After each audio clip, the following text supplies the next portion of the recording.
Punjabi vegan ਜੀ ਆਇਆਂ ਨੂੰ। ਕੀ ਅਸੀਂ ਮਾਸ ਖਾਈਏ? ਕੀ ਸਾਨੂੰ ਮਾਸ ਖਾਣਾ ਚਾਹੀਦਾ ਹੈ? ਸਾਡੇ ਵਿੱਚੋਂ ਬਹੁਤਿਆਂ ਨੂੰ ਪ੍ਰੇਰਿਆ ਗਿਆ ਹੈ ਕਿ ਮਾਸ ਖਾਣਾ ਸਾਡੇ ਲਈ ਜ਼ਰੂਰੀ ਹੈ, ਕਿਉਂਕਿ ਇਹ ਕੁਦਰਤ ਦੀ ਬਖਸ਼ ਹੈ। ਇਸ ਵੀਡੀਓ ਵਿੱਚ ਅਸੀਂ ਇਸ ਬਾਰੇ ਚਾਨਣਾ ਪਾਵਾਂਗੇ ਅਤੇ ਇਹ ਚੀਜ਼ਾਂ ਵੀ ਦੇਖਾਂਗੇ। ਮਾਸ ਕਿਸ ਤਰ੍ਹਾਂ ਪੈਦਾ ਕੀਤਾ ਜਾਂਦਾ ਹੈ? ਮਾਸ ਕੀ ਹੈ? ਮਾਸ ਅਤੇ ਸਿਹਤ, ਮਾਸ ਅਤੇ ਐਂਟੀਬਾਇਓਟਿਕਸ ਦੀ ਵਿਰੋਧਤਾ, ਮਾਸ ਅਤੇ ਵਾਤਾਵਰਣ। ਕੀ ਮਾਸ ਖਾਣਾ ਕੁਦਰਤੀ ਹੈ? ਬਹੁਤੇ ਲੋਕਾਂ ਨੂੰ ਇਸ ਪਾਸੇ ਲਾ ਲਿਆ ਗਿਆ ਹੈ ਕਿ ਅਸੀਂ ਮਾਸ ਖਾਣ ਵਾਲੇ ਹਾਂ। ਇਹ ਇੱਕ ਮਨਘੜਤ ਕਹਾਣੀ ਹੈ। ਇਨਸਾਨ ਦੇ ਨੇੜੇ ਜਾਂ ਇਸ ਦੇ ਨਾਲ ਜੋ ਪਸ਼ੂ ਢੁਕਦੇ ਹਨ ਉਹ ਗੁਰੀਲਾ ਜਾਂ ਚਿੰਪਾਂਜੀ ਹਨ, ਜੋ ਕੁਦਰਤੀ ਸ਼ਾਕਾਹਾਰੀ ਹਨ, ਨਾ ਮਾਸ ਖਾਣ ਵਾਲੇ ਹਨ। ਪਰੰਤੂ ਇਨਸਾਨ ਆਪਣੀ ਅਸਲੀ ਅਤੇ ਕੁਦਰਤ ਵੱਲੋਂ ਦਿੱਤੀ ਖੁਰਾਕ ਨੂੰ ਛੱਡ ਕੇ ਜ਼ਿਆਦਾ ਮਾਸ ਖਾਣ ਲੱਗ ਪਿਆ ਹੈ। ਇਸ ਨਾਲ ਕਈ ਬਿਮਾਰੀਆਂ ਚੰਬੜ ਗਈਆਂ ਹਨ। ਅਸੀਂ ਕੁਝ ਬਿਮਾਰੀਆਂ ਬਾਰੇ ਦੇਖਾਂਗੇ। ਜੇ ਇਨਸਾਨ ਨੂੰ ਮਾਸਖੋਰੇ ਪਸ਼ੂ ਦੀ ਬਣਤ ਨਾਲ ਤੋਲਿਆ ਜਾਵੇ ਤਾਂ ਇਨਸਾਨ ਬਨਸਪਤੀ ਖਾਣ ਵਾਲਾ ਹੈ। ਨੌਂਦਰਾਂ। ਮਾਸਖੋਰੇ ਦੀਆਂ ਨੌਂਦਰਾਂ ਵੱਡੀਆਂ ਅਤੇ ਤਿੱਖੀਆਂ ਹੁੰਦੀਆਂ ਹਨ, ਜੋ ਖੁਰਾਕ ਖਾਣ ਵਿੱਚ ਜਾਂ ਲੱਭਣ ਵਿੱਚ ਮਦਦ ਕਰਦੀਆਂ ਹਨ, ਪਰ ਇਨਸਾਨ ਦੇ ਨਹੁੰ ਇਸ ਦੇ ਉਲਟ ਹਨ। ਜਬਾੜਾ ਅਤੇ ਦੰਦ। ਮਾਸਖੋਰੇ ਦਾ ਜਬਾੜਾ ਵੱਡਾ ਅਤੇ ਮਜ਼ਬੂਤ ਹੈ। ਇਸ ਦੇ ਦੰਦ ਅਤੇ ਦਾੜ੍ਹਾਂ ਵੀ ਮਜ਼ਬੂਤ ਹਨ ਤਾਂ ਕਿ ਇਹ ਮਾਸ ਅਤੇ ਹੱਡੀਆਂ ਚਬਾ ਸਕੇ। ਇਨਸਾਨ ਦੇ ਦੰਦ ਅਤੇ ਜਬਾੜਾ ਇਸ ਕਾਬਲ ਨਹੀਂ ਹਨ। ਹਾਜ਼ਮਾ ਅਤੇ ਇਸ ਦੀ ਬਣਾਵਟ। ਮਾਸਖੋਰੇ ਦੇ ਪੇਟ ਵਿੱਚ ਤੇਜ਼ਾਬ ਦੀ ਮਿਕਦਾਰ ਤੇਜ਼ ਅਤੇ ਜ਼ਿਆਦਾ ਹੁੰਦੀ ਹੈ ਤਾਂ ਕਿ ਉਹ ਕੱਚਾ ਮਾਸ ਹਜ਼ਮ ਕਰ ਸਕੇ, ਅਤੇ ਵੱਡੀ ਆਂਦਰ ਛੋਟੀ ਹੁੰਦੀ ਹੈ ਜਿਸ ਨਾਲ ਹਜ਼ਮ ਕੀਤਾ ਮਾਸ ਗਲਣ ਤੋਂ ਪਹਿਲਾਂ ਬਾਹਰ ਕੱਢ ਸਕੇ। ਪਰ ਇਨਸਾਨ ਦੇ ਪੇਟ ਵਿੱਚ ਤੇਜ਼ਾਬ ਕਮਜ਼ੋਰ ਅਤੇ ਆਂਦਰ ਵੱਡੀ ਹੁੰਦੀ ਹੈ ਤਾਂ ਕਿ ਇਹ ਬਨਸਪਤੀ ਖੁਰਾਕ ਵਿੱਚੋਂ ਵੱਧ ਤੋਂ ਵੱਧ ਚੰਗੀਆਂ ਚੀਜ਼ਾਂ ਹਜ਼ਮ ਕਰ ਸਕੇ। ਕੀ ਮਾਸ ਖਾਣ ਦੀ ਲੋੜ ਹੈ? ਸਾਨੂੰ ਟੈਲੀਵਿਜ਼ਨ ਵੱਲੋਂ ਅਤੇ ਮਸ਼ਹੂਰੀਆਂ ਕਰਨ ਵਾਲਿਆਂ ਵੱਲੋਂ ਦੱਸਿਆ ਗਿਆ ਹੈ ਕਿ ਸਾਡਾ ਸੱਭਿਆਚਾਰ ਮਾਸ ਖਾਣ ਨੂੰ ਮੰਨਦਾ ਹੈ। ਕੁੱਤੇ ਅਤੇ ਬਿੱਲੀਆਂ ਨੂੰ ਕਈ ਮੁਲਕਾਂ ਵਿੱਚ ਆਪਣਾ ਦੋਸਤ ਅਤੇ ਸਾਥੀ ਮੰਨਿਆ ਗਿਆ ਹੈ, ਪਰ ਕਈ ਮੁਲਕਾਂ ਦੇ ਸੱਭਿਆਚਾਰ ਵਿੱਚ ਇਹਨਾਂ ਨੂੰ ਖਾਣ ਵਿੱਚ ਲਿਆਂਦਾ ਗਿਆ ਹੈ। ਸਦੀਆਂ ਤੋਂ ਪਸ਼ੂ ਮਾਰਨਾ ਅਤੇ ਖਾਣਾ ਇੱਕ ਆਮ ਜਿਹੀ ਗੱਲ ਸੀ। ਇਸੇ ਤਰ੍ਹਾਂ ਬੰਦਿਆਂ ਨੂੰ ਗੁਲਾਮ ਬਣਾ ਕੇ ਰੱਖਣਾ ਅਤੇ ਜਨਾਨੀਆਂ ਨੂੰ ਘੱਟ ਦਰਜੇ ਦੇ ਇਨਸਾਨ ਸਮਝਣਾ ਆਮ ਗੱਲ ਸੀ। ਹੁਣ ਇਸ ਜ਼ਮਾਨੇ ਵਿੱਚ ਇਹ ਨਹੀਂ ਸੌਂਦਾ। ਜਦੋਂ ਅਸੀਂ ਕਿਸੇ ਪਸ਼ੂ ਨੂੰ ਦੇਖਦੇ ਹਾਂ, ਸਾਡਾ ਮਨ ਮਾਸਖੋਰੇ ਪਸ਼ੂ ਵਾਂਗ ਉਸ ਨੂੰ ਖਾਣ ਦਾ ਨਹੀਂ ਹੁੰਦਾ। ਜੇ ਕਿਸੇ ਕਾਰਨ ਕਰਕੇ ਖਾਣ ਦਾ ਹੋ ਵੀ ਜਾਂਦਾ ਤਾਂ ਅਸੀਂ ਮਾਸਖੋਰੇ ਪਸ਼ੂ ਵਾਂਗ ਖਾਲੀ ਹੱਥੀਂ ਇਸ ਨੂੰ ਮਾਰ ਨਾ ਸਕਦੇ। ਸਾਡਾ ਜਬਾੜਾ, ਦੰਦ ਅਤੇ ਨਹੁੰਾਂ ਵੱਡੀਆਂ ਹੋਣੀਆਂ ਚਾਹੀਦੀਆਂ ਸਨ। ਕੀ ਮਾਸ ਖਾਣਾ ਜ਼ਰੂਰੀ ਹੈ? ਬਹੁਤੇ ਲੋਕ ਇਹ ਯਕੀਨ ਕਰਦੇ ਹਨ ਕਿ ਸਰੀਰ ਨੂੰ ਪ੍ਰੋਟੀਨ ਦੇਣ ਲਈ ਮਾਸ ਖਾਣਾ ਜ਼ਰੂਰੀ ਹੈ, ਪਰ ਇਹ ਸੱਚ ਨਹੀਂ ਹੈ। ਅਸੀਂ ਅੱਗੇ ਜਾ ਕੇ ਵੀਡੀਓ ਵਿੱਚ ਦੇਖਾਂਗੇ। ਮਾਸ ਕਿਸ ਤਰ੍ਹਾਂ ਪੈਦਾ ਕੀਤਾ ਜਾਂਦਾ ਹੈ? ਸਾਰੀ ਦੁਨੀਆ ਵਿੱਚ 560 ਕਰੋੜ ਪਸ਼ੂ ਅਤੇ ਜਾਨਵਰ ਖਾਣ ਲਈ ਪੈਦਾ ਕੀਤੇ ਜਾਂਦੇ ਹਨ। ਇਸ ਵਿੱਚ ਮੱਛੀਆਂ ਅਤੇ ਸਮੁੰਦਰ ਤੋਂ ਫੜੇ ਨਹੀਂ ਆਉਂਦੇ। ਤਿੰਨਾਂ ਵਿੱਚੋਂ 2 ਹਿੱਸੇ ਫੈਕਟਰੀ ਫਾਰਮ ਵਿੱਚ ਪੈਦਾ ਕੀਤੇ ਜਾਂਦੇ ਹਨ। ਅਸੀਂ ਇਹਨਾਂ ਪਸ਼ੂਆਂ ਜਾਨਵਰਾਂ ਦੀ ਹਾਲਤ ਬਾਰੇ ਦੇਖਾਂਗੇ। ਕੁੱਕੜੀਆਂ ਅਤੇ ਟਰਕੀਆਂ ਉਹਨਾਂ ਢਾਰਿਆਂ ਜਾਂ ਸ਼ੈਡਾਂ ਵਿੱਚ ਰੱਖੀਆਂ ਜਾਂਦੀਆਂ ਹਨ ਜਿਨ੍ਹਾਂ ਨੂੰ ਕੋਈ ਤਾਕੀ ਨਹੀਂ ਹੁੰਦੀ। ਇਹਨਾਂ ਵਿੱਚ 30 ਤੋਂ ਲੈ ਕੇ 1 ਲੱਖ ਤੱਕ ਜਾਨਵਰ ਇੱਕ ਢਾਰੇ ਵਿੱਚ ਰੱਖੇ ਜਾਂਦੇ ਹਨ। ਇਹਨਾਂ ਦੇ ਫਿਰਨ ਲਈ 10 ਇੰਚ ਜਾਂ 25 ਸੈਂਟੀਮੀਟਰ ਤੋਂ ਜ਼ਿਆਦਾ ਜਗ੍ਹਾ ਨਹੀਂ ਹੁੰਦੀ। ਇਹਨਾਂ ਦੀਆਂ ਚੁੰਝਾਂ ਦਾ ਤਿੱਖਾ ਹਿੱਸਾ ਕੱਟ ਦਿੱਤਾ ਜਾਂਦਾ ਹੈ ਤਾਂ ਕਿ ਥੋੜ੍ਹੀ ਜਗ੍ਹਾ ਕਾਰਨ ਇਹ ਦੂਸਰੇ ਨਾਲ ਲੜ ਕੇ ਜ਼ਖਮੀ ਨਾ ਕਰਨ। ਜਿਸ ਫਰਸ਼ 'ਤੇ ਇਹ ਰਹਿੰਦੇ ਹਨ ਉਸ ਨੂੰ ਜਦੋਂ ਤੱਕ ਇਹ ਜੀਂਦੇ ਹਨ ਸਾਫ਼ ਨਹੀਂ ਕੀਤਾ ਜਾਂਦਾ। ਆਪਣੀਆਂ ਬਿੱਠਾਂ ਵਿੱਚ ਖੜ੍ਹੇ ਰਹਿਣ ਨਾਲ ਇਹਨਾਂ ਨੂੰ ਚਮੜੀ ਦੀ ਬਿਮਾਰੀ ਪੈਦਾ ਹੋ ਜਾਂਦੀ ਹੈ। ਢਾਰੇ ਵਿੱਚ ਜਾਂ ਸ਼ੈੱਡ ਵਿੱਚ 23 ਘੰਟੇ ਬੱਤੀਆਂ ਜਗਾਈਆਂ ਜਾਂਦੀਆਂ ਹਨ ਤਾਂ ਕਿ ਇਹ ਜਾਨਵਰ ਲਗਾਤਾਰ ਖੁਰਾਕ ਖਾਈ ਜਾਣ। ਖੁਰਾਕ ਵਿੱਚ ਐਂਟੀਬਾਇਓਟਿਕਸ ਅਤੇ ਦੂਸਰੀਆਂ ਦਵਾਈਆਂ ਮਿਲੀਆਂ ਹੁੰਦੀਆਂ ਹਨ ਤਾਂ ਕਿ ਇਹ ਛੇਤੀ ਵੱਧ ਫੁੱਲ ਸਕਣ। ਖਾਸ ਕਰਕੇ ਛੇਤੀ ਵਧਣ ਵਾਲੇ ਜਾਨਵਰਾਂ ਨੂੰ ਚੁਣ ਕੇ ਪੈਦਾ ਕੀਤਾ ਜਾਂਦਾ ਹੈ। ਇਹਨਾਂ ਨੂੰ ਦਿਲ ਦੀਆਂ ਬਿਮਾਰੀਆਂ, ਅਪਾਹਜਪੁਣਾ ਅਤੇ ਹੱਡੀਆਂ ਦੇ ਕਮਜ਼ੋਰ ਹੋਣ ਨਾਲ ਆਪਣੇ ਛੇਤੀ ਵੱਧਦੇ ਭਾਰ ਨੂੰ ਸੰਭਾਲ ਨਹੀਂ ਸਕਦੇ। ਕੁੱਕੜੀਆਂ ਨੂੰ ਲਗਭਗ 7 ਹਫ਼ਤੇ ਅਤੇ ਟਰਕੀ ਨੂੰ 12 ਤੋਂ 26 ਹਫ਼ਤੇ ਤੱਕ ਜੀਂਦੇ ਰੱਖਿਆ ਜਾਂਦਾ ਹੈ। ਫਿਰ ਮਾਸ ਲਈ ਭੇਜ ਦਿੱਤਾ ਜਾਂਦਾ ਹੈ। ਸੂਰ 100 ਚੋਂ 90 ਸੂਰ ਫੈਕਟਰੀ ਫਾਰਮ ਵਿੱਚ ਪੈਦਾ ਕੀਤੇ ਜਾਂਦੇ ਹਨ। ਇਹਨਾਂ ਨੂੰ ਢਾਰੇ ਜਾਂ ਸ਼ੈਡਾਂ ਵਿੱਚ ਰੱਖਿਆ ਜਾਂਦਾ ਹੈ ਜਿੱਥੇ ਬਾਹਰਲੀ ਰੋਸ਼ਨੀ ਨਹੀਂ ਆ ਸਕਦੀ। ਇਹ ਆਪਣੀ ਸਾਰੀ ਜ਼ਿੰਦਗੀ ਆਪਣੇ ਮੂਤ ਮਤਰਾਲ ਵਿੱਚ ਪੱਕੇ ਫਰਸ਼ਾਂ 'ਤੇ ਬਿਤਾਉਂਦੇ ਹਨ। ਇਸ ਨਾਲ ਇਹਨਾਂ ਨੂੰ ਚਮੜੀ ਦੀ ਬਿਮਾਰੀ ਮੈਨਿਨਜਾਈਟਿਸ, ਨਮੂਨੀਆ ਲੱਗ ਜਾਂਦਾ ਹੈ। ਕਈਆਂ ਦਾ ਤਾਂ ਮਰਦਿਆਂ ਦਾ ਵੀ ਪਤਾ ਨਹੀਂ ਲੱਗਦਾ। ਜਦੋਂ ਸੂਰੀ ਗਰਭਵਤੀ ਹੁੰਦੀ ਹੈ ਉਸ ਨੂੰ ਇੱਕ ਪਿੰਜਰੇ ਵਿੱਚ ਰੱਖਿਆ ਜਾਂਦਾ ਹੈ ਜਿਸ ਵਿੱਚ ਘੁੰਮਣ ਫਿਰਨ ਲਈ ਜਗ੍ਹਾ ਨਹੀਂ ਹੁੰਦੀ। ਇਹ 8 ਤੋਂ 16 ਬੱਚਿਆਂ ਨੂੰ ਜਨਮ ਦਿੰਦੀ ਹੈ। ਪਿੰਜਰੇ ਵਿੱਚ ਹੋਣ ਕਰਕੇ ਇਹ ਬੱਚਿਆਂ ਨੂੰ ਮੋਹ ਪਿਆਰ ਨਹੀਂ ਕਰ ਸਕਦੀ। ਇਹ ਕੁਦਰਤੀ ਹੈ ਕਿ ਮਾਂ ਨੂੰ ਇਸ ਦਾ ਬਹੁਤ ਦੁੱਖ ਹੁੰਦਾ ਹੈ। 3 ਹਫ਼ਤਿਆਂ ਬਾਅਦ ਬੱਚੇ ਮਾਂ ਤੋਂ ਜੁਦਾ ਕਰ ਲਏ ਜਾਂਦੇ ਹਨ ਅਤੇ ਮਾਂ ਨੂੰ ਫਿਰ ਗਰਭਵਤੀ ਕੀਤਾ ਜਾਂਦਾ ਹੈ। ਇਹਨਾਂ ਨੂੰ ਛੇਤੀ ਵਧਣ ਵਾਲੀ ਖੁਰਾਕ ਦਿੱਤੀ ਜਾਂਦੀ ਹੈ ਜਿਸ 'ਤੇ ਇਹ ਅਜੇ ਯੋਗ ਨਹੀਂ ਹਨ। ਇਸ ਕਾਰਨ ਇਹਨਾਂ ਨੂੰ ਪੇਟ ਦੀ ਬਿਮਾਰੀ ਅਤੇ ਟੱਟੀਆਂ ਲੱਗ ਜਾਂਦੀਆਂ ਹਨ।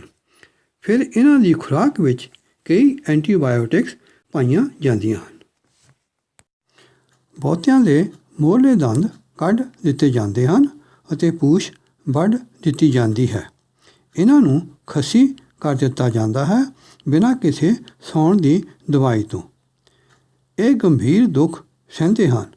ਇਸ ਦਾ ਕਾਰਨ ਇਹ ਦੱਸਿਆ ਗਿਆ ਹੈ ਕਿ ਇਹ ਥੋੜ੍ਹੀ ਅਤੇ ਗੰਦੀ ਜਗ੍ਹਾ ਵਿੱਚ ਰਹਿਣ ਅਤੇ ਖੇਡਣ ਨੂੰ ਨਾ ਮਿਲਣ ਨਾਲ ਗੁੱਸੇ ਵਿੱਚ ਆ ਕੇ ਇੱਕ ਦੂਸਰੇ ਨਾਲ ਨਾ ਲੜਨ।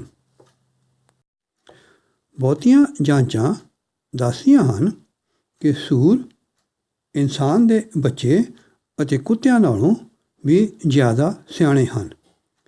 ਇਹੋ ਜਿਹੀ ਜਗ੍ਹਾ ਵਿੱਚ ਰਹਿਣ ਨਾਲ ਕਈਆਂ ਨੂੰ ਦਿਮਾਗੀ ਬਿਮਾਰੀ ਹੋ ਜਾਂਦੀ ਹੈ ਜਿਸ ਨਾਲ ਇਹ ਬਾਰ-ਬਾਰ ਆਪਣੇ ਆਪ ਨੂੰ ਜ਼ਖਮੀ ਕਰਦੇ ਰਹਿੰਦੇ ਹਨ। ਬਹੁਤੇ ਸੂਰ 5 ਮਹੀਨੇ ਦੀ ਉਮਰ ਅਤੇ ਮਾਂ ਨੂੰ 4 ਸਾਲ ਲਗਾਤਾਰ ਬੱਚੇ ਲੈਣ ਬਾਅਦ ਮਾਸ ਲਈ ਬੁੱਚੇਖਾਨੇ ਭੇਜ ਦਿੱਤਾ ਜਾਂਦਾ ਹੈ। ਭੇਡਾਂ ਅਤੇ ਲੇਲੇ ਦੂਸਰੇ ਪਸ਼ੂ ਜੋ ਖਾਣ ਵਿੱਚ ਵਰਤੇ ਜਾਂਦੇ ਹਨ। ਭੇਡਾਂ, ਲੇਲੇ, ਬੱਕਰੀਆਂ, ਗਾਈਆਂ ਵੀ ਇਸੇ ਤਰ੍ਹਾਂ ਦੁਖਦਾਇਕ ਜ਼ਿੰਦਗੀ ਬਤੀਤ ਕਰਦੇ ਹਨ। ਭੇਡਾਂ ਸਿਰਫ ਮਾਸ ਲਈ ਨਹੀਂ ਸਗੋਂ ਕੁਝ ਉੱਨ ਲਈ ਵੀ ਮਾਰੀਆਂ ਜਾਂਦੀਆਂ ਹਨ। ਬੁੱਚਰਖਾਨਾ ਫਾਰਮ ਦੇ ਸਾਰੇ ਪਸ਼ੂਆਂ ਅਤੇ ਜਾਨਵਰਾਂ ਦਾ ਅਖੀਰ ਬੁੱਚਰਖਾਨਾ ਹੈ। ਬੁੱਚਰਖਾਨੇ ਆਉਣ ਦੇ ਰਾਹ ਵਿੱਚ ਕਈ ਮਰ ਜਾਂਦੇ ਹਨ। ਕਈ ਮਾਵਾਂ ਰਾਹ ਵਿੱਚ ਜਨਮ ਦੇ ਦਿੰਦੀਆਂ ਹਨ। ਸੂਰ, ਭੇਡਾਂ, ਲੇਲੇ ਅਤੇ ਗਾਈਆਂ ਦੇ ਸਿਰ ਵਿੱਚ ਮਾਰ ਕੇ ਬੇਹੋਸ਼ ਕੀਤਾ ਜਾਂਦਾ ਹੈ। ਜਾਨਵਰ ਪਾਣੀ ਵਿੱਚ ਬਿਜਲੀ ਦੇ ਝਟਕੇ ਨਾਲ ਬੇਹੋਸ਼ ਕੀਤੇ ਜਾਂਦੇ ਹਨ ਅਤੇ ਫਿਰ ਸਾਰਿਆਂ ਦਾ ਗਲਾ ਵੱਢਿਆ ਜਾਂਦਾ ਹੈ। ਕੁਝ ਬੁੱਚਰਖਾਨੇ ਸੂਰਾਂ ਨੂੰ ਗੈਸ ਨਾਲ ਮਾਰਦੇ ਹਨ। ਧਰਮ ਦੇ ਨਾਂ 'ਤੇ ਮਾਰਨ ਵਿੱਚ ਕੋਈ ਫਰਕ ਨਹੀਂ। ਸਾਰੇ ਜੀਵ ਉਹਨਾਂ ਦੀ ਮਰਜ਼ੀ ਦੇ ਖਿਲਾਫ ਮਾਰੇ ਜਾਂਦੇ ਹਨ। ਬੁੱਚਰਖਾਨੇ ਇੱਕ ਮਸ਼ੀਨ ਦੀ ਪਟੜੀ ਵਾਂਗ ਹਨ। ਜਿੰਨੇ ਜ਼ਿਆਦਾ ਮਾਰਦੇ ਹਨ ਉਨਾ ਜ਼ਿਆਦਾ ਲਾਭ ਹੁੰਦਾ ਹੈ। ਜ਼ਿਆਦਾ ਮਾਰਨ ਕਾਰਨ ਕਈ ਜੀਵ ਅਜੇ ਬੇਹੋਸ਼ ਵੀ ਨਹੀਂ ਹੁੰਦੇ। ਤੁਸੀਂ ਸੋਚਦੇ ਹੋਵੋਗੇ ਕਿ ਆਰਗੈਨਿਕ, ਫ੍ਰੀ ਰੇਂਜ ਜਾਂ ਘਾਹ 'ਤੇ ਪਲੇ ਜੀਵਾਂ ਦਾ ਮਾਸ ਚੰਗਾ ਹੁੰਦਾ ਹੈ। ਪਰ ਇਹ ਕਹਿਣਾ ਇਹ ਮਾਸ ਪੈਦਾ ਕਰਨ ਵਾਲਿਆਂ ਦਾ ਅੱਖਾਂ 'ਤੇ ਪਰਦਾ ਪਾਉਣ ਵਾਲੀ ਗੱਲ ਹੈ। ਤਾਂ ਕਿ ਇਸ ਮਾਸ ਨੂੰ ਚੰਗਾ ਸਮਝੋ, ਤੁਸੀਂ ਖਰੀਦੋ। ਇਹ ਜੀਵ ਜਿਸ ਤਰ੍ਹਾਂ ਵੀ ਪੈਦਾ ਕੀਤੇ ਹੋਣ, ਪਰ ਅਖੀਰ ਇਹਨਾਂ ਦਾ ਬੁੱਚਰਖਾਨਾ ਹੀ ਹੈ।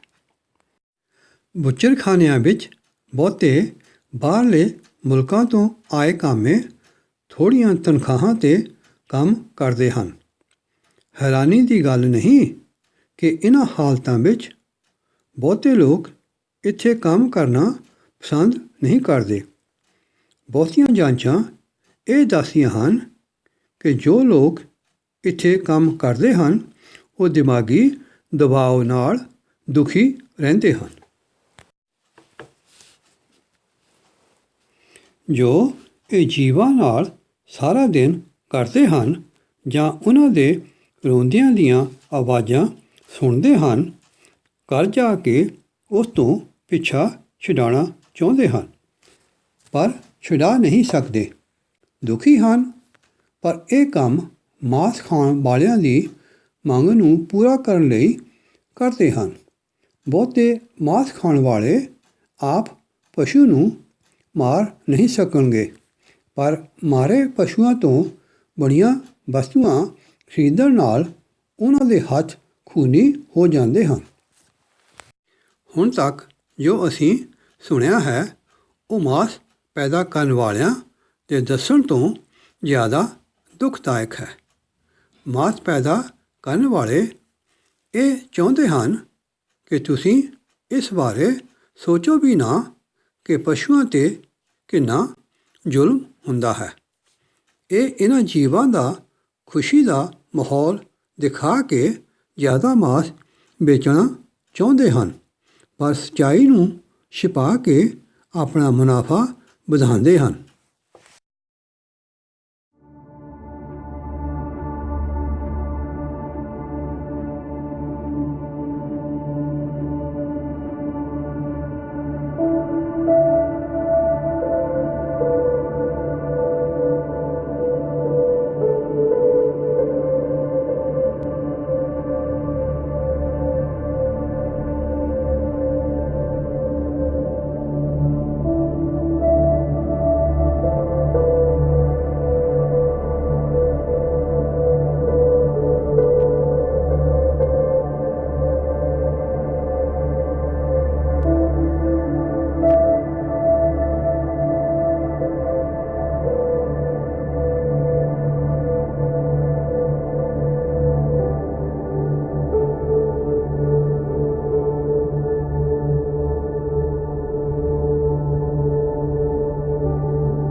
ਜੇ ਤੁਸੀਂ ਸੋਚਦੇ ਹੋ ਕਿ ਜੋ ਦ੍ਰਿਸ਼ ਜਾਂ ਫੋਟੋ ਦਿਖਾਈਆਂ ਗਈਆਂ ਹਨ ਉਹ ਤੁਹਾਡੇ ਮਨ 'ਤੇ ਬੁਰਾ ਅਸਰ ਕਰ ਰਹੀਆਂ ਹਨ ਜਾਂ ਤੁਸੀਂ ਦੇਖਣਾ ਨਹੀਂ ਚਾਹੁੰਦੇ, ਤਾਂ ਫਿਰ ਮਾਂਸ ਖਾਣਾ ਤੁਹਾਡੇ ਪੇਟ ਲਈ ਚੰਗਾ ਕਿਸ ਤਰ੍ਹਾਂ ਹੋ ਸਕਦਾ ਹੈ? ਮਾਂਸ ਵਿੱਚ ਕੀ ਹੈ? ਜਿਸ ਤਰ੍ਹਾਂ ਪਹਿਲਾਂ ਦੱਸਿਆ ਗਿਆ ਹੈ ਕਿ ਕਈ ਲੋਕ ਪ੍ਰੋਟੀਨ ਲੈਣ ਲਈ ਮਾਂਸ ਖਾਣਾ ਜ਼ਰੂਰੀ ਸਮਝਦੇ ਹਨ, ਪਰ ਇਹ ਸੱਚ ਨਹੀਂ ਹੈ। ਬਨਸਪਤੀ ਖੁਰਾਕ ਵਿੱਚ ਪ੍ਰੋਟੀਨ ਹਨ। ਇਹ ਪ੍ਰੋਟੀਨ ਸਰੀਰ ਛੇਤੀ ਹਜ਼ਮ ਕਰ ਲੈਂਦਾ ਹੈ। ਇਸ ਵਿੱਚ ਬਹੁਤੀ ਚਰਬੀ, ਕੀਟਾਣੂ, ਹਾਰਮੋਨ, ਐਂਟੀਬਾਇਓਟਿਕਸ ਅਤੇ ਅਤਿਆਚਾਰ ਨਹੀਂ ਹੁੰਦੇ। ਤੁਸੀਂ ਦੇਖੋ, ਧਰਤੀ 'ਤੇ ਜਿੰਨੇ ਵੱਡੇ ਪਸ਼ੂ ਹਨ, ਹਾਥੀ, ਘੋੜੇ, ਹਿਪੋ, ਗੋਰੀਲੇ, ਗੈਂਡੇ, ਇਹਨਾਂ ਸਾਰਿਆਂ ਦੀ ਖੁਰਾਕ ਬਨਸਪਤੀ ਹੈ। ਜਾਂਚ ਇਹ ਦੱਸਦੀ ਹੈ ਕਿ ਬਹੁਤੀ ਚਰਬੀ ਅਤੇ ਕੋਲੈਸਟਰੋਲ ਜੋ ਮਾਂਸ, ਅੰਡੇ, ਮੱਛੀ, ਪਸ਼ੂਆਂ ਤੋਂ ਬਣੀ ਖੁਰਾਕ ਅਤੇ ਡੇਅਰੀ ਖੁਰਾਕ ਨੂੰ ਦਿਲ ਦੀਆਂ ਬਿਮਾਰੀਆਂ, ਖੂਨ ਦਾ ਦਬਾਅ ਵਿੱਚ ਵਾਧਾ, ਕੋਲੈਸਟਰੋਲ ਦੇ ਵਾਧੇ ਨਾਲ ਜੋੜਿਆ ਗਿਆ ਹੈ। ਜਾਨਵਰਾਂ ਦੇ ਮਾਂਸ ਅਤੇ ਮੱਛੀ ਵਿੱਚ ਵੀ ਉਨੀ ਚਰਬੀ ਹੈ ਜਿੰਨੀ ਪਸ਼ੂਆਂ ਦੇ ਮਾਂਸ ਵਿੱਚ। ਇੱਕ ਕੁਕੜੀ ਵਿੱਚ ਲਗਭਗ ਇੱਕ ਦੁੱਧ ਦੀ ਬੋਤਲ ਜਿੰਨੀ ਚਰਬੀ ਹੁੰਦੀ ਹੈ। ਇਨਸਾਨੀ ਸਰੀਰ ਲੋੜ ਮੁਤਾਬਕ ਕੋਲੈਸਟਰੋਲ ਪੈਦਾ ਕਰਦਾ ਹੈ। ਜਦੋਂ ਅਸੀਂ ਪਸ਼ੂਆਂ ਜਾਂ ਜਾਨਵਰਾਂ ਤੋਂ ਬਣੀ ਖੁਰਾਕ ਖਾਂਦੇ ਹਾਂ, ਇਸ ਨਾਲ ਸਰੀਰ ਵਿੱਚ ਕੋਲੈਸਟਰੋਲ ਵੱਧ ਜਾਂਦਾ ਹੈ ਜੋ ਬਿਮਾਰੀਆਂ ਦਾ ਕਾਰਨ ਬਣਦਾ ਹੈ। ਬਨਸਪਤੀ ਖੁਰਾਕ ਜਿਸ ਤਰ੍ਹਾਂ ਮੱਖਣ, ਫਲ, ਗਿਰੀਆਂ ਅਤੇ ਮੇਵੇ ਵਿੱਚ ਕੋਲੈਸਟਰੋਲ ਅਤੇ ਚਰਬੀ ਨਹੀਂ ਹੁੰਦੀ। ਇਹ ਖੁਰਾਕ ਸਿਹਤ ਲਈ ਬਹੁਤ ਚੰਗੀ ਹੈ। ਆਇਰਨ ਜਾਂ ਲੋਹਾ, ਹਰ ਤਰ੍ਹਾਂ ਦੇ ਮਾਂਸ ਵਿੱਚ ਲੋਹਾ ਹੁੰਦਾ ਹੈ। ਸਾਡਾ ਸਰੀਰ ਲੋੜ ਦੇ ਮੁਤਾਬਕ ਖੁਰਾਕ ਵਿੱਚੋਂ ਲੋਹਾ ਲੈਂਦਾ ਹੈ, ਪਰ ਜਦੋਂ ਅਸੀਂ ਮਾਂਸ ਖਾਂਦੇ ਹਾਂ ਲੋਹੇ ਦੀ ਮਿਕਦਾਰ ਵੱਧ ਜਾਂਦੀ ਹੈ। ਜਾਂਚ ਇਹ ਵਧੀ ਮਿਕਦਾਰ ਨੂੰ ਦਿਲ ਦੀ ਬਿਮਾਰੀ, ਵੱਡੀ ਆਂਦਰ ਦਾ ਕੈਂਸਰ ਅਤੇ ਹੋਰ ਬਿਮਾਰੀਆਂ ਨਾਲ ਜੋੜਦੀ ਹੈ। ਲੋਹਾ ਜਾਂ ਆਇਰਨ ਸਾਨੂੰ ਬਨਸਪਤੀ ਖੁਰਾਕ ਜਿਸ ਤਰ੍ਹਾਂ ਪਾਲਕ, ਦਾਲਾਂ, ਕੱਦੂਆਂ ਦੇ ਬੀਜ, ਛੋਲੇ, ਬਨਸਪਤੀ ਦੁੱਧ, ਸੀਰੀਅਲ ਤੋਂ ਮਿਲ ਜਾਂਦਾ ਹੈ। ਸਰੀਰ ਇਸ ਨੂੰ ਛੇਤੀ ਹਜ਼ਮ ਕਰ ਲੈਂਦਾ ਹੈ। ਲੋਹੇ ਦੀ ਜ਼ਰੂਰਤ ਨੂੰ ਪੂਰਾ ਕਰਨ ਲਈ ਸਾਨੂੰ ਜ਼ਿਆਦਾ ਪਿੱਛੇ ਦੱਸੀਆਂ ਵਸਤੂਆਂ ਖਾਣੀਆਂ ਚਾਹੀਦੀਆਂ ਹਨ। ਵਿਟਾਮਿਨ ਸੀ ਜਾਂ ਔਰੇਂਜ ਜੂਸ ਸਰੀਰ ਵਿੱਚ ਲੋਹੇ ਨੂੰ ਹਜ਼ਮ ਕਰਨ ਵਿੱਚ ਮਦਦ ਕਰਦਾ ਹੈ। ਲੂਣ, ਮਾਂਸ ਤੋਂ ਬਣੀਆਂ ਵਸਤੂਆਂ ਜਿਸ ਤਰ੍ਹਾਂ ਬੇਕਨ, ਸੌਸੇਜਿਸ ਅਤੇ ਹੋਰ ਨੂੰ ਜ਼ਿਆਦਾ ਚਿਰ ਰੱਖਣ ਲਈ ਇਹਨਾਂ ਵਿੱਚ ਲੂਣ ਦੀ ਮਿਕਦਾਰ ਬਹੁਤ ਜ਼ਿਆਦਾ ਹੁੰਦੀ ਹੈ। ਇਸ ਨਾਲ ਖੂਨ ਦਾ ਦਬਾਅ ਵੱਧਦਾ ਹੈ, ਜਿਸ ਨਾਲ ਲਕਵਾ ਜਾਂ ਸਟ੍ਰੋਕ ਹੋਣ ਵਿੱਚ ਤੇਜ਼ੀ ਆਉਂਦੀ ਹੈ ਅਤੇ ਦਿਲ ਦੀਆਂ ਬਿਮਾਰੀਆਂ ਨਾਲ ਅਣਿਆਈ ਮੌਤ ਹੁੰਦੀ ਹੈ। ਵਿਟਾਮਿਨ B12 ਇਨਸਾਨ ਦੀਆਂ ਨਸਾਂ ਨੂੰ ਠੀਕ ਰੱਖਣ ਲਈ ਬਹੁਤ ਜ਼ਰੂਰੀ ਹੈ। ਇਹ ਜ਼ਮੀਨ ਦੇ ਕੀਟਾਣੂਆਂ ਤੋਂ ਪੈਦਾ ਹੁੰਦਾ ਹੈ।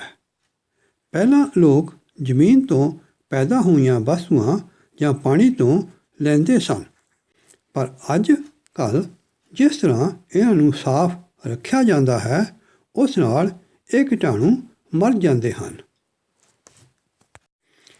ਇਹ ਜ਼ਰੂਰੀ ਹੈ ਕਿ ਅਸੀਂ B12 ਵੀਗਨ ਦੁੱਧ, ਸਪਲੀਮੈਂਟ ਅਤੇ ਵੀਗਨ ਸੀਰੀਅਲ ਤੋਂ ਪ੍ਰਾਪਤ ਕਰੀਏ।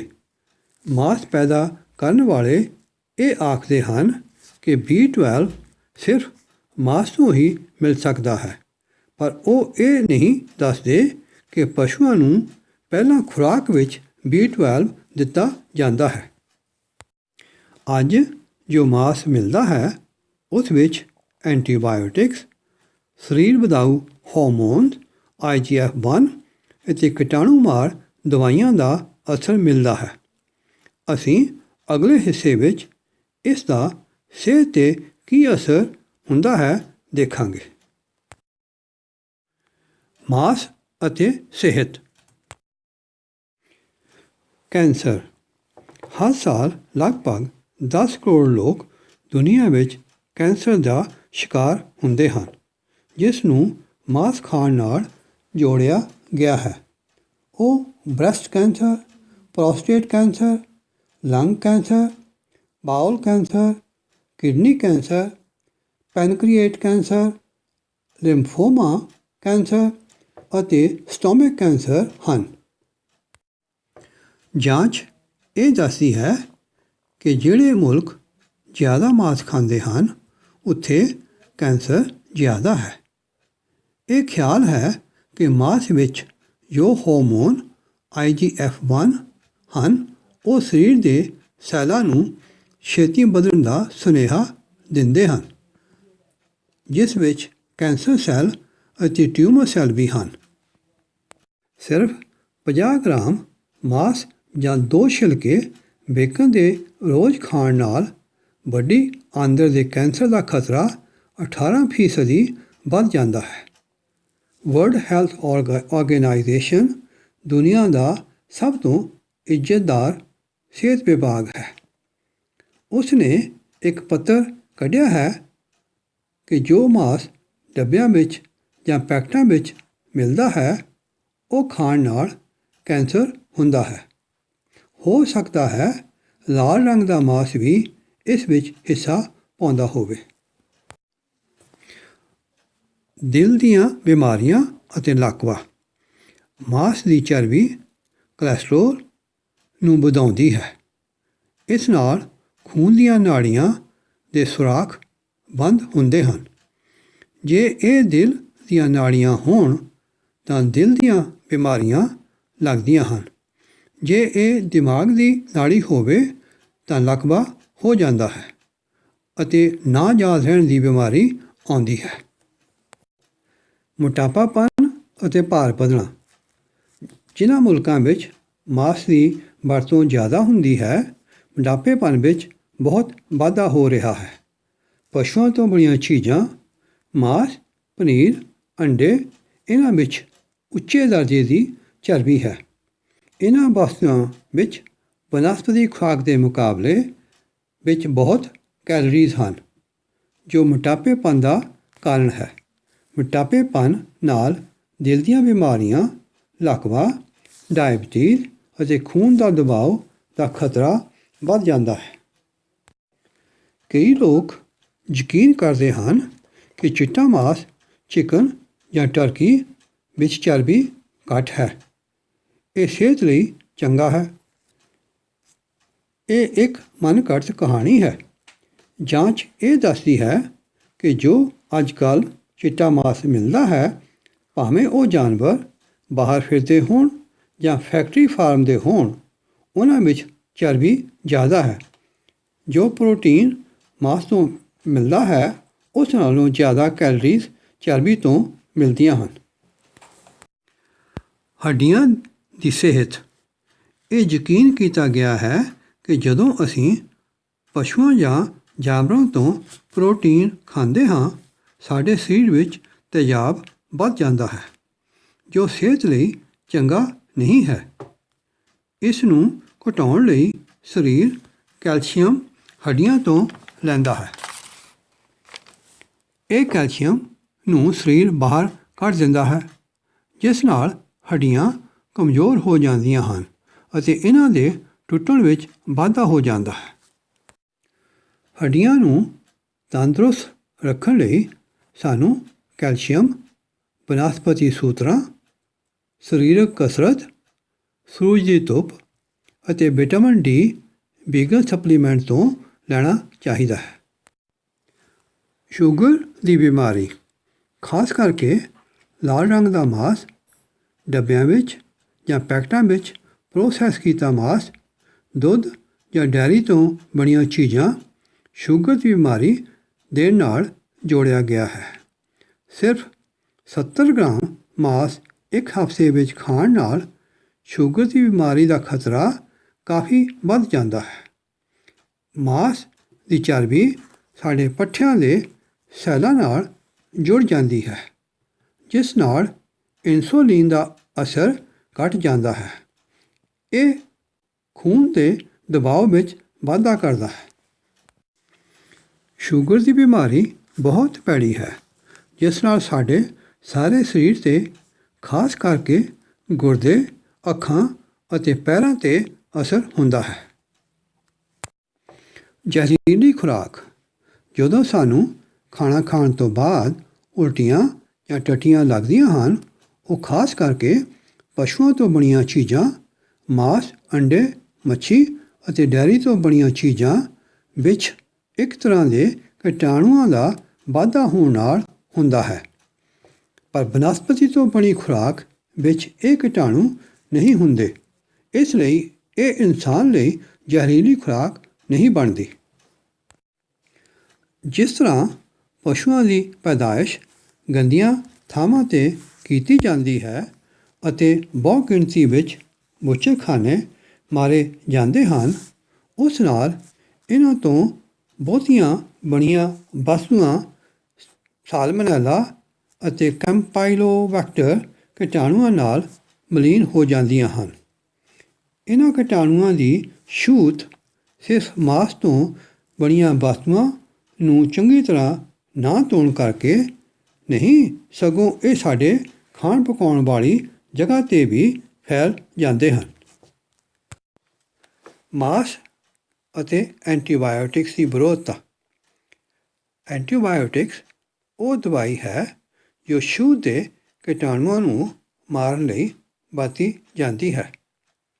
ਇਨਸਾਨੀਅਤ ਲਈ ਅਸੀਂ ਆਮ ਜਾਂ ਗੰਭੀਰ ਛੂਤ ਦੀ ਬਿਮਾਰੀ ਲਈ ਵਰਤਦੇ ਹਾਂ, ਪਰ ਫਾਰਮ ਦੇ ਜੀਵ ਜੋ ਬਹੁਤ ਗਿਣਤੀ ਵਿੱਚ ਪੈਦਾ ਕੀਤੇ ਜਾਂਦੇ ਹਨ ਅਤੇ ਖਾਸ ਕਰਕੇ ਛੂਤ ਦੀ ਬਿਮਾਰੀ ਦੇ ਸ਼ਿਕਾਰ ਹੁੰਦੇ ਹਨ, ਵਰਤੀ ਜਾਂਦੀ ਹੈ।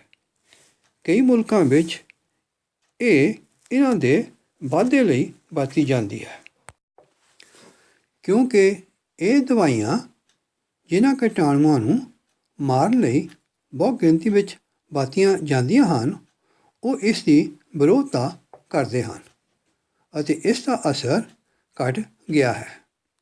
ਜਦੋਂ ਅਸੀਂ ਉਹ ਮਾਸ ਜਿਸ 'ਤੇ ਇਹਨਾਂ ਕੀਟਾਣੂਆਂ ਦਾ ਅਸਰ ਹੈ ਖਾਂਦੇ ਹਾਂ, ਸਾਡੇ ਸਰੀਰ 'ਤੇ ਐਂਟੀਬਾਇਓਟਿਕਸ ਦੀ ਵਿਰੋਧਤਾ ਦਾ ਖਤਰਾ ਵੱਧ ਜਾਂਦਾ ਹੈ। ਇਹ ਬਹੁਤ ਖਤਰਨਾਕ ਹੈ, ਕਿਉਂਕਿ ਬਹੁਤੀਆਂ ਐਂਟੀਬਾਇਓਟਿਕਾਂ ਦਾ ਅਸਰ ਮੁੱਕ ਚੁੱਕਾ ਹੈ। ਜੇ ਅਸੀਂ ਇਹ ਦਵਾਈਆਂ ਇਸ ਤਰ੍ਹਾਂ ਹੀ ਵਰਤਦੇ ਰਹੇ ਤਾਂ ਅਸੀਂ ਆਮ ਛੂਤ ਦੀ ਬਿਮਾਰੀ ਦਾ ਵੀ ਇਲਾਜ ਨਹੀਂ ਕਰ ਸਕਾਂਗੇ। ਮਾਸ ਅਤੇ ਵਾਤਾਵਰਣ। ਫਾਰਮਾਂ ਵਿੱਚ ਪੈਦਾ ਕੀਤੇ ਜੀਵਾਂ ਦੀ ਪੈਦਾਇਸ਼ ਲਈ ਧਰਤੀ ਦੇ ਵਸੀਲੇ, ਜ਼ਮੀਨ, ਖੁਰਾਕ ਅਤੇ ਪਾਣੀ ਬਹੁ ਗਿਣਤੀ ਵਿੱਚ ਵਰਤੇ ਜਾਂਦੇ ਹਨ। ਇਹ ਜ਼ਮੀਨ ਜੰਗਲਾਂ ਨੂੰ ਵੱਢ ਕੇ ਇਹਨਾਂ ਲਈ ਖੁਰਾਕ ਅਤੇ ਪਾਣੀ ਲਈ ਵਰਤੀ ਜਾਂਦੀ ਹੈ। ਇਹ ਥੋੜ੍ਹੀ ਜ਼ਿੰਦਗੀ ਜੀਂਦੇ ਹਨ, ਫਿਰ ਮਾਰ ਦਿੱਤੇ ਜਾਂਦੇ ਹਨ। ਇਹ ਫਾਰਮ ਜੀਵਾਂ ਲਈ ਵਰਤੀ ਜ਼ਮੀਨ ਸਮੁੰਦਰ ਦੇ ਜੀਵਾਂ ਦੇ ਖਾਤਮੇ ਦਾ ਕਾਰਨ ਬਣਦੀ ਹੈ। ਪਸ਼ੂਆਂ ਤੋਂ ਬਣੀਆਂ ਵਸਤੂਆਂ ਵੱਧ ਰਹੀ ਦੁਨੀਆ ਲਈ ਪੂਰਤੀ ਨਹੀਂ ਕਰ ਸਕਦੀਆਂ।